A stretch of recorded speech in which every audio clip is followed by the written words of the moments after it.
Lean is an overarching philosophy that really is about removing waste, but partnered with that, it's really about respect for people.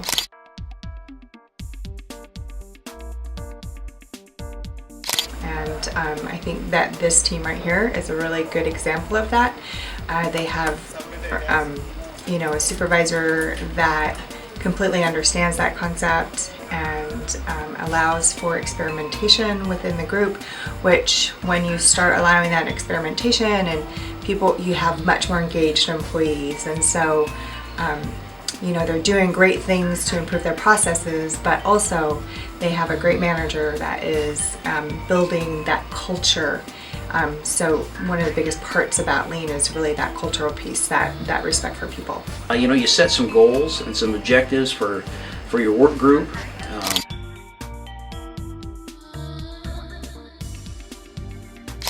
Like we've seen here at the CIF warehouse.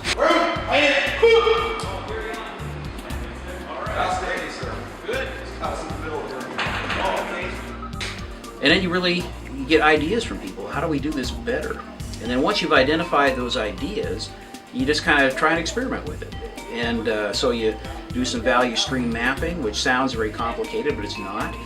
And you just try to kind of try out, run a little experiment on a way to make an improvement.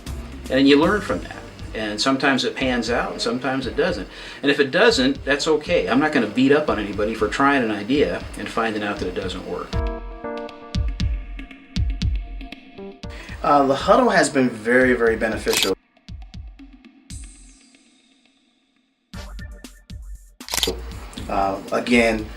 Where everyone can actually see, well, you know what, I wonder what she was doing, I wonder what he was doing. And wow, they do a lot of stuff. But when it's all laid out and for everyone to see, again, they see that and they go, wow, so this is why I do what I do, because he needs it over here to do what he needs to do. And that's one of the benefits that shines the most with my folks. A lot of teams have also felt that it's really increased their communication. They now know what their coworkers are doing. So a lot of teams, they've really liked implementing the huddles. We used to do huddles once or twice a week, but before Lean, but now we do them on a daily basis.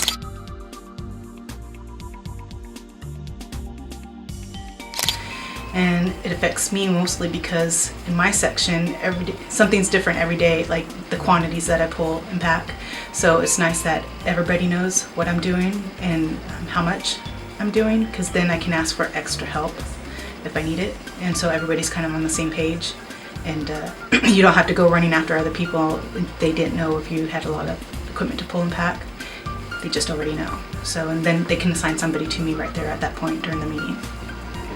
Letting it shows what everyone's doing.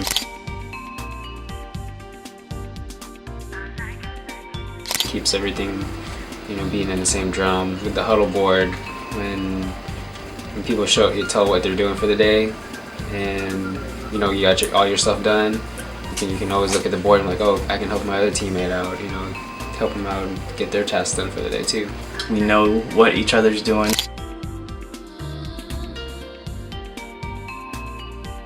We know what each other's workload is, so it makes it easier for, like, if I get done with my workload for the day and I know one of the other employees has a larger workload than me, I can go and help them. Before we did the huddles, we would just have like various time frame meetings.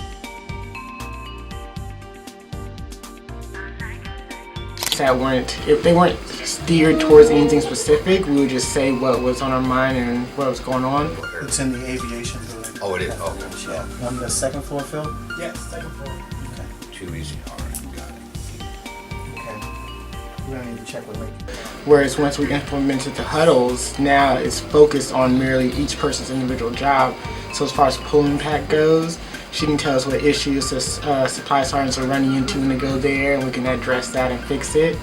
As far as turn-in, it's the same thing. They get an opportunity to say how the customer is reacting to new changes that we've done and what they've done differently, and we can address that and change it right there and implement the processes according to what was mentioned in the huddle.